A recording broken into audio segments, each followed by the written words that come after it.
Hi everyone. Thanks for joining us today on our weekly Wednesday Spark series.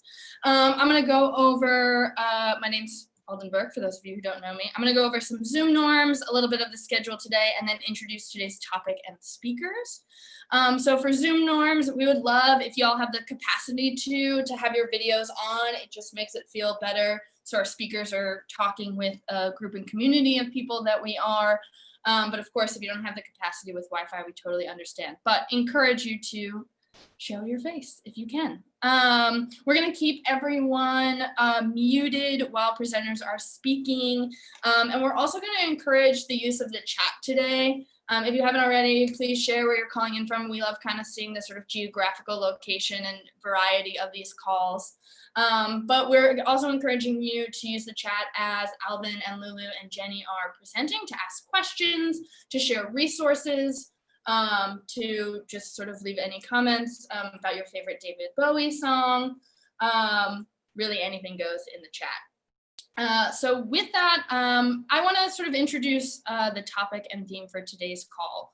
So I know some of you on the call were with us last week for the Spark series, because we do these every Wednesdays. And last week we were really talking about, we were joined by Civilization and Busy Beaver Button Company to really think about and learn about the history of pinback buttons. And Kristen Carter, who runs Busy Beaver, had joined us. And one of her favorite things about pinback buttons is that you can fit really big ideas into small spaces. And the buttons have this like amazing capacity to sort of wield powerful messages. They're easily distributed, and they really become this symbol of solidarity, right? Where wearers are like literally standing behind these messages and these values that they're wearing. The same logic then kind of applies to what we were all thinking about last week of election ballots, right? These dozens of big ideas condensed into small voter boxes. And similar to wearing a button, right, voting represents solidarity with the vision and values that you believe in. So the thread of sort of all of these ideas and bringing us today about wearing buttons, about voting, right, all of this is in the name of change for social good. And that's why I'm really excited for us to be here today, and what we're going to talk about is being sort of these agents of change, right, and thinking about how the future of social impact and the ability to create change is really dependent upon the continued and habituated participation in civic engagement. And so today I want to just like really quickly introduce our speakers. We're joined by Alvin Schexnider of the Illinois Department of Human Services, Jenny Kempson, who's at the U.S. Department of Veteran Affairs, she's in New York, and then Lulu Mickelson, who's currently in California, working for the Mayor's Fund of Los Angeles. And the three of them are really going to be in dialogue today about their experiences of being agents of change, and the role of design's impact in its interpersonal, local, and national levels within the civic sector. So each of them are going to have about 5 to 7 minutes to sort of present out about their work, their values, what they're thinking about. And then the three of them will be in conversation and dialogue. And again, really encouraging you all to share some ideas or questions that you have or roadblocks that you have in the chat. And they'll use that as fodder for the conversation at the end. So with that, I'm going to pass it off to Alvin, who's gonna kick us off. All right, thanks Alden. And thanks everyone for being a part of this conversation. Thanks for having us. So when I think about the idea of being an agent of change, I have to talk a little bit about sort of my values and my narrative, because I think that, well, for all of us, I think it sort of influences what we see change as being. So as Alden said, I work for the Illinois Department of Human Services right now. My title, I've got like 5 titles, and it's kind of a government thing, but the title that I typically tell people is Operations Program Manager. And essentially I report to the Assistant Secretary of Operations, and essentially work on projects that are deemed critical either by her or our secretary within operations. So that could be finance, IT, you know, what have you, or it could be connected to a specific sort of program. I'd say my role is probably 50% business operations and strategy, and then 50% service design, or sort of like general design. And you know, this role, this is the first role that I've had in government. I studied political science in undergrad, but I honestly never really had an ambition of working in government in any sort of way, shape, or form. But the opportunity was appealing to me because it was a chance to sort of literally bring design methodologies and process improvement methodologies to IDHS, which is somewhere between 13 to 14,000 employees in the state of Illinois, around a $7 billion budget, and roughly 1 in 3, I didn't know this, 1 in 3 citizens have been connected to services in some way, shape, or form. Now, again, talking about sort of my philosophy leading up to being an agent of change, I often go back to what civic engagement or civic participation means for me. And there's sort of 2 mentors from afar who've really influenced the way that I approach my work. One is Brian Stevenson of the Equal Justice Institute. And in his book, Just Mercy, he says proximity will show you things that you don't see if you don't put yourself there. So for me, proximity, either within an institution, when you are engaging in a project that impacts a specific group of people, how are you including them in the actual work, versus bringing them in at the end to sort of give a stamp of approval? Or if you're doing community engaged work, right? Are you doing the co-design? Are you doing the reach out?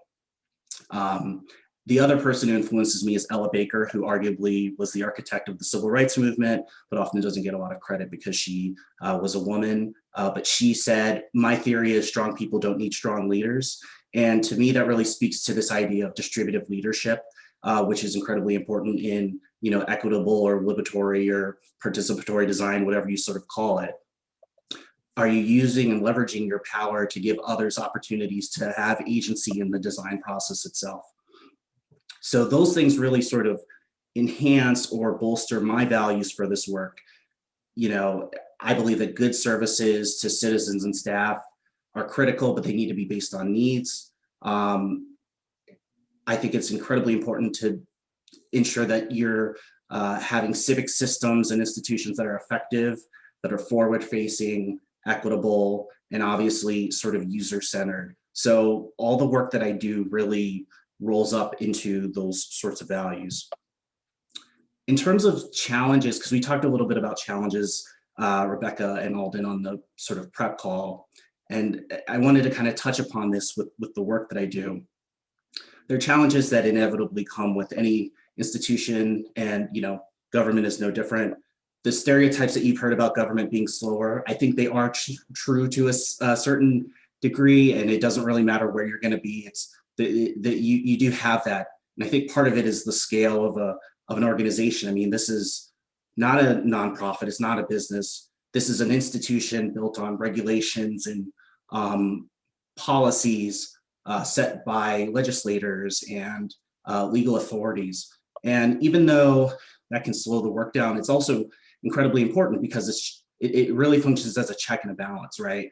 So if you think about the scale of the staff and the budget and sort of the impact of the work that we do, for me to come in and say, I'm going to change this massive macro sort of program that might impact public benefits in some sort of way, like there have to be some checks and balances there. So it's a pro and a con, a give and a take.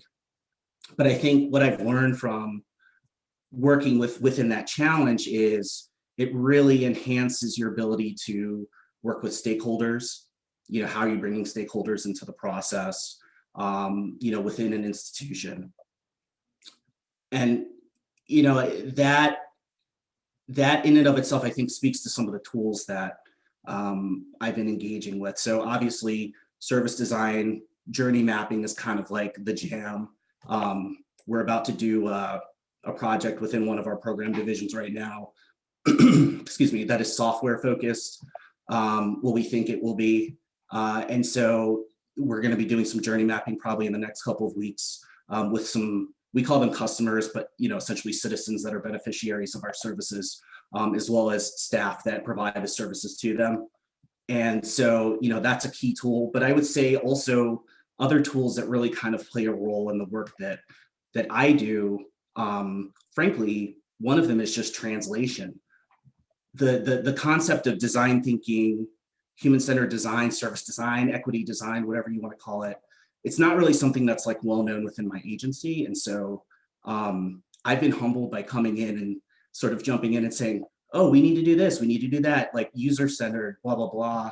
And there are things that are very common that people understand, like if they're, programmers or developers, or if they're social workers, they're things that sort of connect. But I've had to learn how to translate some of the designy jargon so that people who don't have exposure to that understand and then can literally do the work with me. So translation has been a really big part of sort of my tool set. The other thing that I would say has been really critical to my work is just a general sense of project management, not necessarily the technical project management body of knowledge, which is legitimate, but you don't necessarily need to have that.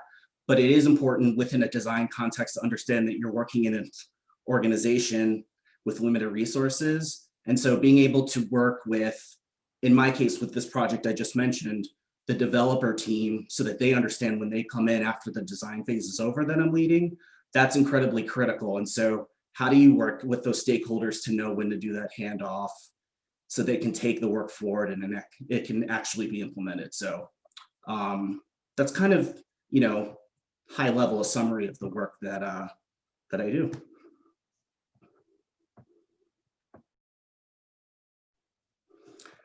And I will kick it off to. I think it's me. Sorry. Yep. I think it's me, Alvin. Thank you. It's really great. First of all, hi, I'm Jenny Kempson. It's super great to be on this panel with Alvin and Lulu. We were brought together 2 weeks ago, and I was really excited that this dream team is here. So it's been really nice to get to know both of them. So just a little bit about me, and I have a deck. I'm kind of visual, so I'm gonna share the screen. We did a test, so hopefully this works again. You're gonna see it backwards real quick. All right. So hello everyone, I am Jenny Kempson. I am at the U.S. Department of Veteran Affairs. I've been in this position for about 3 months. So I'm a newbie there. I'm a newbie in the federal government, but I've worked both with state and city governments in the past.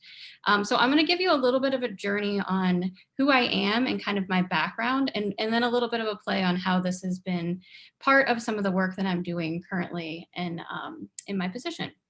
And as with Alvin, I have a couple of titles.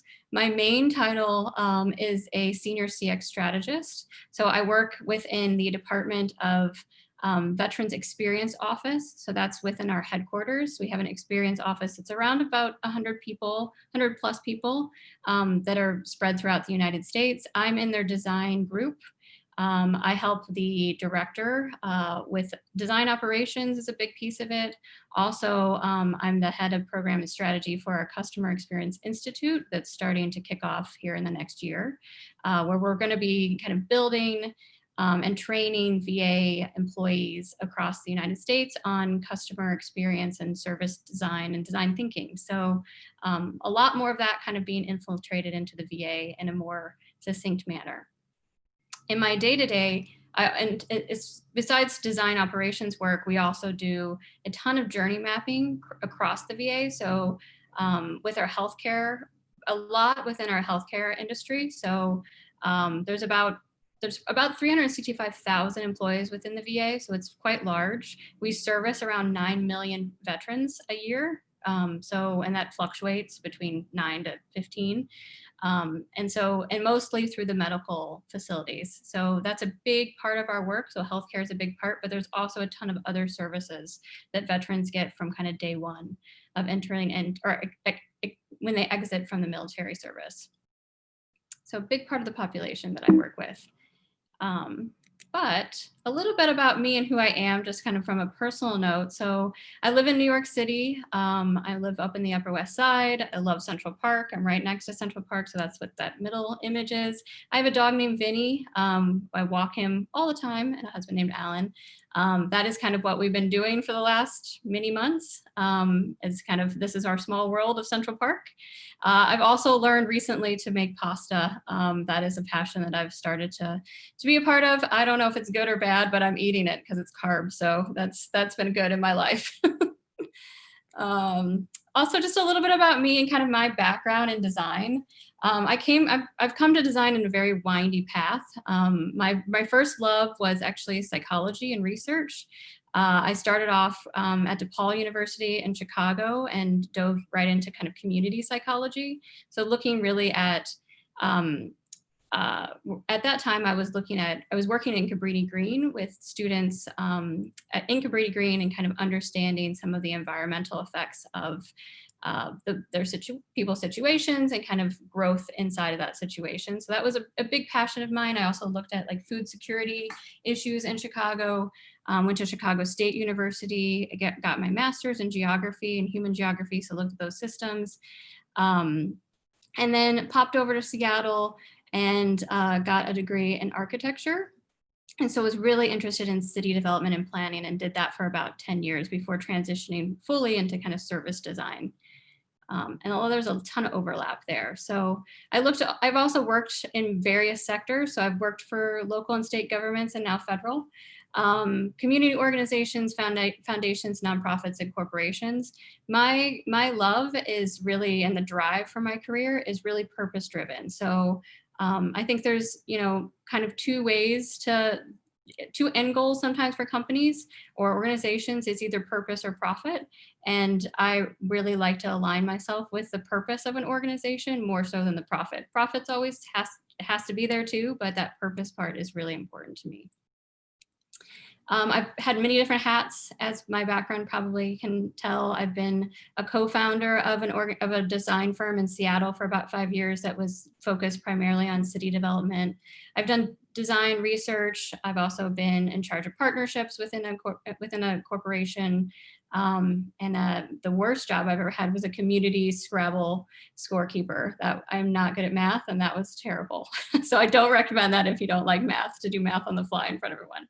I'm also really passionate about being a builder and dot connector, and I think that's a huge passion you need to have if you are going into governmental work, because especially in design, that piece of it is a really probably, if I was going to say what my main job title would be that dot connector for people to translate, as Alvin was saying, design, for me to translate what design could mean for other people and the benefits that it could bring to different parts of the organization. Another little thing that I love is I love data visualization, and I found that has been a thing that I could weave throughout my career so far. These are just some things that I've done in the past, but really what I feel like I love the most about it, and why I love it so much is in my current role is I can kind of connect those data pieces that are really sometimes what drives some of the leadership. So making sure that that data becomes part of the story. So that data storytelling is what I actually really am passionate about. I think is also an important thing to kind of bring into government work. Just a couple kind of other things that I've done in the past that just kind of gives a flavor of my work. That physical city development work that I've done is I did a lot of civic participation and kind of community building through doing things like looking at intersections and how could we change those to be for the better especially in communities where they had a high percentage of elderly folks that were crossing the street. So reimagining that, doing things like pop-up traveling street lounges to having folks be able to tell us if they like or dislike these places to sit or not, changing alleys and figuring out how those could be more useful within the city, and also helping neighborhoods kind of build those identities. So I like that physical, tactical kind of experimental pieces. I also really love to build programs. So in the past, I've done programming where I've helped to build kind of a design pro bono program within Capital One to work directly with nonprofits, utilizing kind of journey mapping and physical prototyping in most of the work that I do, either within government or outside of government, to just give you a flavor. And that's really it about me. I'm really excited to kind of answer any questions. I'm new, as I said, to Veteran Affairs. So I will try my hardest to answer anything about that. But I also have some city and local government experience that I'd love to share. And I'm gonna, hopefully I made time, I'm going to pass it over to Lulu. Thanks so much, Jenny. It's so exciting to be here with you and Alvin. So thank you, Design for America, for inviting me. I'm actually a product of Design for America. So I was introduced to design 9 years ago when I helped to launch a studio on my campus, one of the first studios in the country. And so it's just really exciting to now be a sort of design practitioner in government and be able to share that and continue to be a part of the DFA community. So really humbled to be here. And I remember being first introduced to design and what got me so fired up about it because I had a background in community organizing was it felt like this incredible new tool for problem solving that really honored the expertise of those most impacted by an issue and gave us sort of a way of honoring and centering those voices in problem solving. And to me, that has really been why I continue to use design in my work today in government. And I want to tell you a little bit more about that, but first, I want to do a quick visualization. So if everyone wants to take a deep breath with me, and I want you, let it out. I want you to think about a place or a moment where you felt a sense of belonging or ownership, where you felt supported. Maybe it's a group of friends, a club or a formal community, a coffee shop or a cafe you frequent, a place that feels incredibly welcoming and a place where you feel safe and included. And I want you to kind of feel what that place feels like in your body. Like, how does it make you feel? What does it do for you? What does it bring up?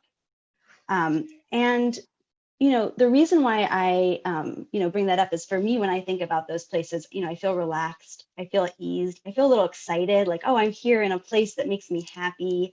I feel cared for. And I think ultimately, that's what I believe our interactions with government should feel like. I feel like they should feel like those really comfortable places. And I think we all know, whether it's from the DMV or other moments that you've had in terms of government interactions, that we have a long way to go to getting government to feel like those really special, safe spaces. But that is why I do the work I do. I do the work I do because I believe that government, can be less punitive. It can operate in a place of less scarcity, that it can be more human and more caring, and that you don't have to be worried about whether or not you're going to get the help you need.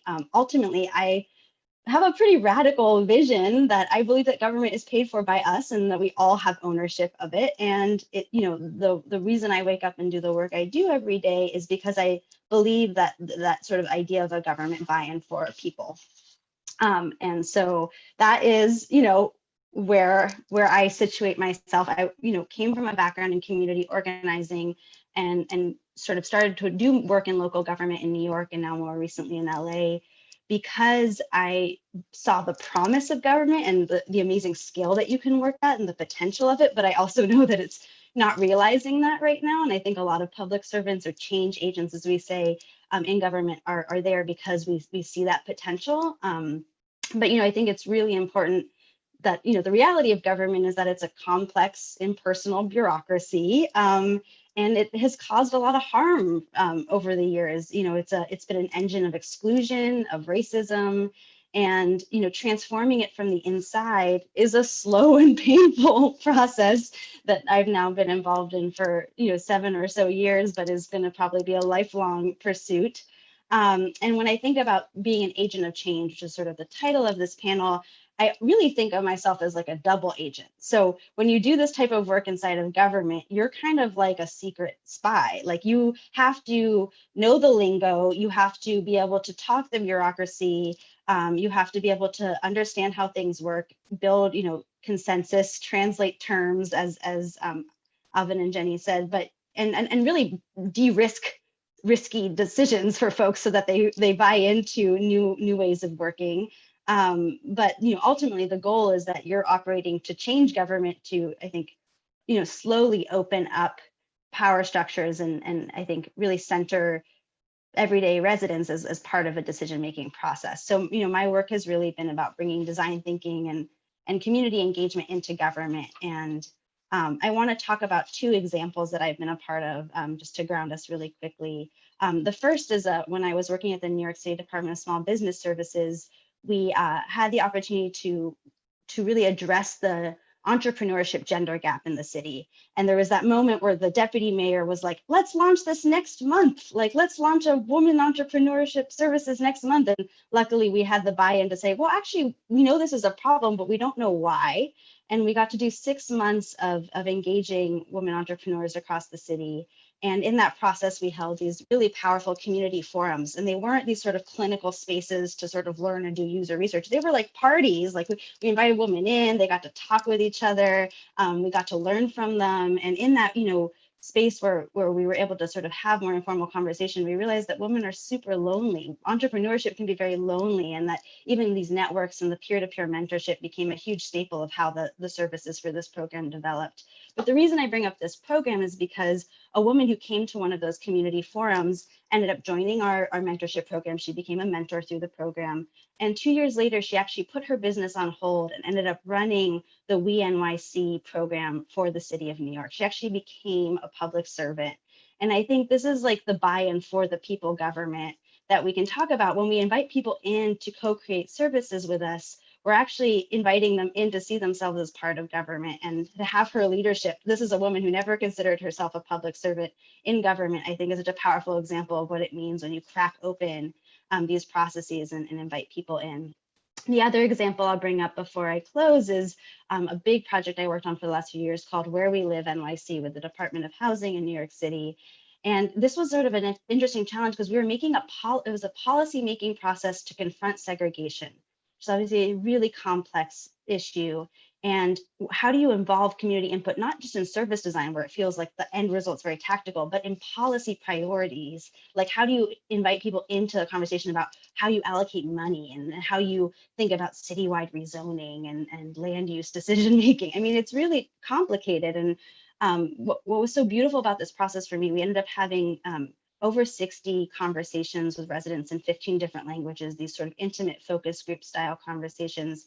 And we started each of those conversations with sort of what Creative Reactions Lab out of the Midwest, what they call history and healing, where we actually acknowledged government's role in creating a segregated city. And we sort of were like, we're at fault. How do we deconstruct this with your input? And I think that's so important to building trust, is to own that history. And we got so many new insights from that effort, which I'm happy to share with folks. One, which I think always stands out, is the way that the HUD, the federal government framework that we used for this project, sort of problematized areas, was that they were like racially and ethnically areas of concentrated poverty are the problem. Like they're the areas that we should focus in. And in our community engagement, we got a lot of pushback when we're like, actually, white areas of exclusion are the problem. Let's focus on our energy on those areas. So even just that community input, just helping us catch our own biases in terms of how we problematize or solve issues, who has power, who doesn't, I think is so important in why I do this work. So I'm really excited to keep talking with everyone. And I feel like I have so much to learn from Jenny and Alvin as well. So I'll let us open it up now. Thanks. All right, I'm going to be our question chat box facilitator for the evening. We've already got some good questions in here, so I'll just kind of go down the list. So the first question was from Alden. Would love to hear how we're thinking about ideas of proximity and how they've hanged over the last few months. And just for clarification, Alden, you're asking from sort of like a racial equity standpoint, or from like a COVID standpoint, or like all the above? Yeah, I guess I think all of the above. It was stemming from your point, Alvin, of like these ideas of proximity is something that's really important to me, of showing up, right, and participating in a certain way. I think now we're thinking about proximity and being spaced together in a lot of different ways. So just hearing specifically from you and also Lulu and Jenny about how it sort of changed last few months. Yeah, for the Department of Human Services, I think the thing that we've been really trying to work through in the conversations and planning I've been around is, for one, we have a ton of brick and mortar buildings throughout the state of Illinois that people go to for public benefits and other services. And we've had to, in alignment with sort of the like shutdown orders and the phases that this state has been going through that are probably similar for others, we've had to really work on how do you scale back physical presence to protect staff safety and sort of customer safety, while still being able to provide like the same amount of support. And so a lot of the work that I've been involved in actually has been in working with like our COVID response teams and helping sort of facilitate brainstorms. We actually have done a number of brainstorms around solutions, be they digital, be they sort of like more mobile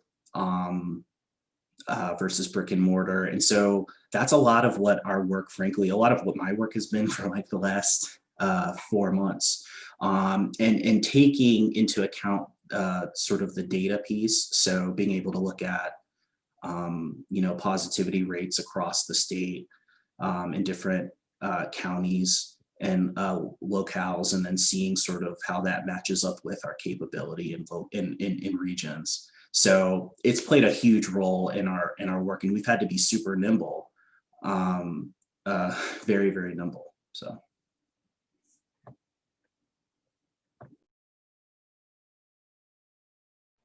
Jenny, I think you're muted. I think you're on. Yeah, you're on mute, Jenny. I'm on mute. I did that Zoom sin. I think for me, I'll kind of answer this in two ways. I think for the work that we're doing in the VA, especially in my department, we go out. We're a small team, and one of the things that we do is we do a ton of interviewing of veterans across the United States. And so in the past, that's been kind of going to the VA and getting interviews from folks physically, and kind of being there for a week and getting quite a few interviews.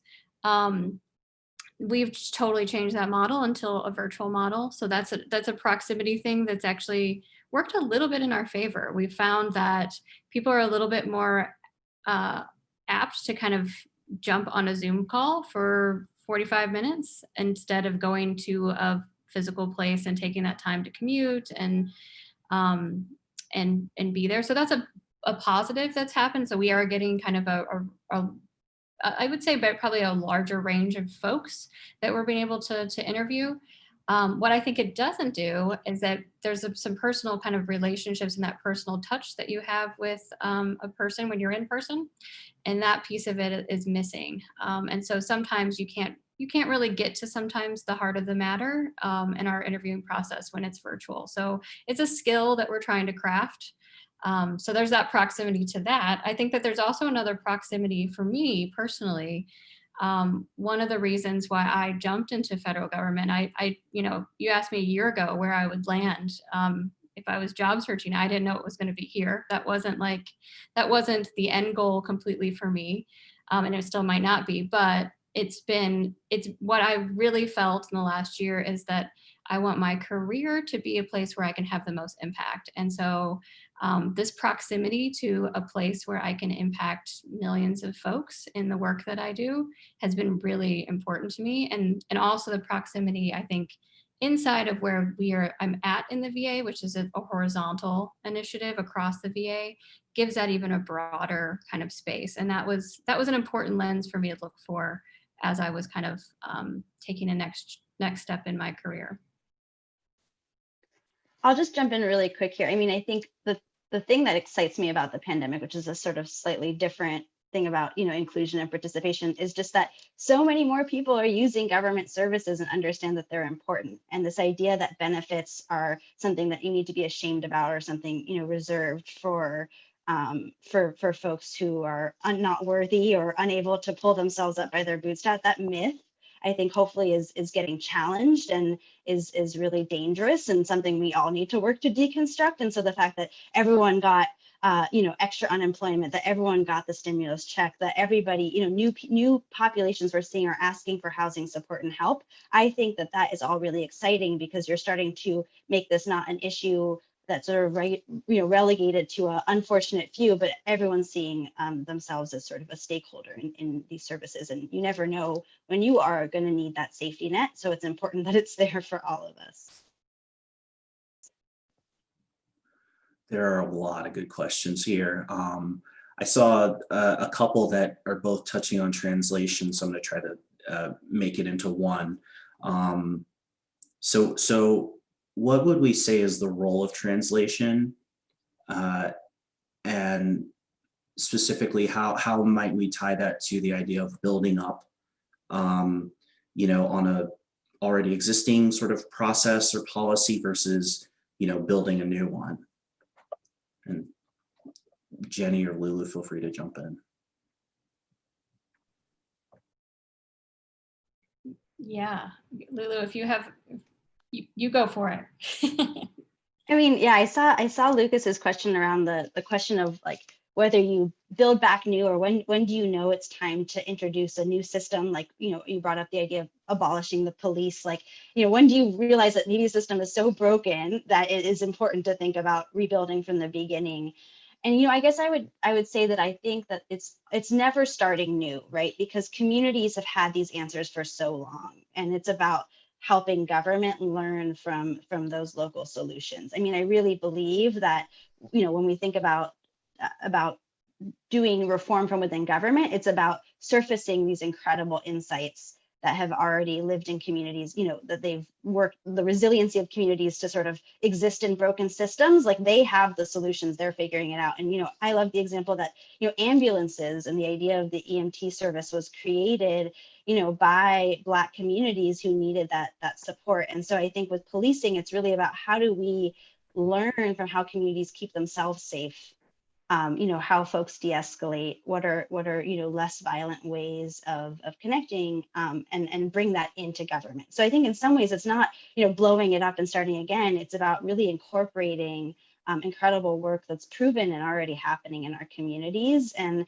I think that that's why, just to go to Alvin's second question around translation, I actually don't often use design thinking terms in my spaces. I find that they alienate folks, and that they create a sort of hierarchy of knowledge that isn't useful. Like, oh, I'm the design expert and you are just, the user here to learn. And instead, I really, get down to the core of it, that government works better when we listen to people. We can't afford to not listen to people. It's when we don't listen that we introduce services that don't work and then spend a whole lot of money cleaning that up. So I think it's about going to the core of the issue and using language and terms that can work, and realizing that sometimes design thinking is just what communities have already been doing, but not calling it that. It's or what government in its best moments has already done and didn't use those terms. So that's some thinking there. But I think, it's a lot about recognizing that these solutions exist and finding and celebrating them. That is so true, Lulu. I very much agree with you on the terminology. I literally had this conversation with my boss last week about, because we're building a customer experience institute. And so one of the things that we don't want to do with the curriculum that we're going to put out is do what we've called the design disease, where you basically infiltrate that this is the better way to do it over anything else. And so we're trying to kind of take a step back and try to understand how we can kind of think through a little bit of a mind shift change in the way that we're kind of doing our work that's already innately there, but we've blocked it a little bit with some of the tools and systems and procedures that might not let us actually do the human-centered way of doing things that most people that are in the government innately kind of are in the government because they want to make a change, but they get frustrated because there's a lot of roadblocks to it. So that translation, I think, piece in a lot of ways is not necessarily, shoving kind of design thinking down people's throats, but actually looking and seeing what are we doing? What's the language that we're using, particularly within the VA, because that's my space right now. What are we doing? What's the VA language? And making sure that we can incorporate that and the goodness of that into the things that we're doing and take away the roadblocks. I think that's a big piece of it. And it's something that I think sometimes I feel like myself, even as a designer, has to kind of relearn when I join a new space that it's not the old ways that the ways that I've thought of or been taught to kind of go into these spaces that are really that are already doing good work, particularly in social impact, that it's a new language that I have to learn as well, to help kind of translate the language of design, which I have innately through my training, with this other language. I'll just add briefly that I've also found that the approach of translation as a sort of inroads into having the conversation or the inquiry within the Department of Human Services has been helpful, because that's when you sort of learn why people are hesitant to try design. And then you'll hear them say, well, we tried lean thinking last year, and the year before that we tried Six Sigma, and the year before that we tried this and that and that and that and that. So is this just another sort of fad that you're throwing down our throats? And so having that conversation, of which I've had like a billion times, has been humbling. But then you also do get to a point where you can sort of distinguish, is there already an existing solution within the organization that someone without the title that I have, or the access has, who's more proximate, and how do we sort of amplify that and greenlight it if it's really the one? And then if there aren't any, then that's when it's like, okay, I think we need to like really build something from scratch. And that's the process that I've had to go through with the current project that we're starting this week, actually. So Alden has given us the chance to ask one more question. There's so many good questions. I'm going to go with Hannah's question. What areas of government do you think could benefit from the influence of design thinking and recentering on the public as a group of users? I can start with this one. And this is also kind of, there's a bias, obviously, but I would love, and this is not specifically just for Illinois, I think it's a general thing, but I would love someday to be able to work with the design of like ballots.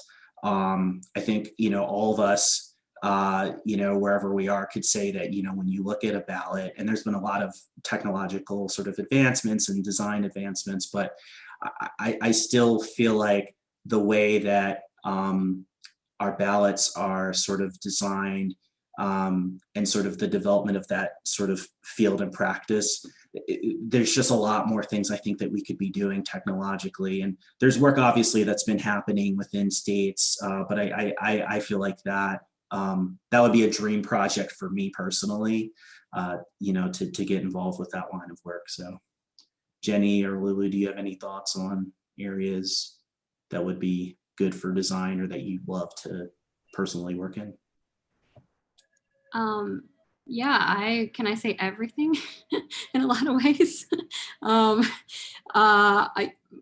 Everything would be good. I think for me, I personally, even though this isn't usually my bent, but I really see that there's a lot that needs to be done in kind of the really simple like application systems, and even just our digital, like anything on that's digital and that needs to go through that system.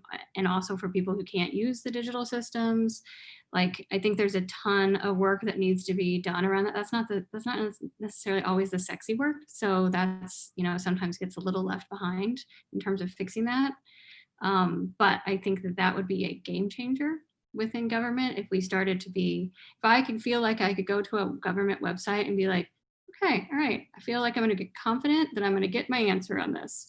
I don't always, even as an employee, I don't feel that that's the biggest stressor that I usually have, is going through those kind of systems. Do I want to work on that? I don't know, but I do think that's an issue that needs to happen. I'll say that there's actually a lot of moments where participation is sort of built into our systems, but it's in this really clunky, awful way. Like, a check the box exercise. Oh, come to this like land use planning meeting. I'm a local government person, or come to help, this budget hearing and make your public comment. And, you know, when someone asked about de-risking this work in government, and I think what I often do is when I speak about this, I play this clip from Parks and Rec, which is a compilation of all the worst town hall meetings across the seasons where people get yelled at and things get thrown at them. And it's just, you know, inflammatory and unproductive. And I think that that's still how a lot of people see government engagement, are those like ugly town halls are either incredibly boring and technical or combative. And I think, you know, to Jenny's point, every part of government needs to be more inclusive and user-centered. That's just the reality, is there's so much work to do.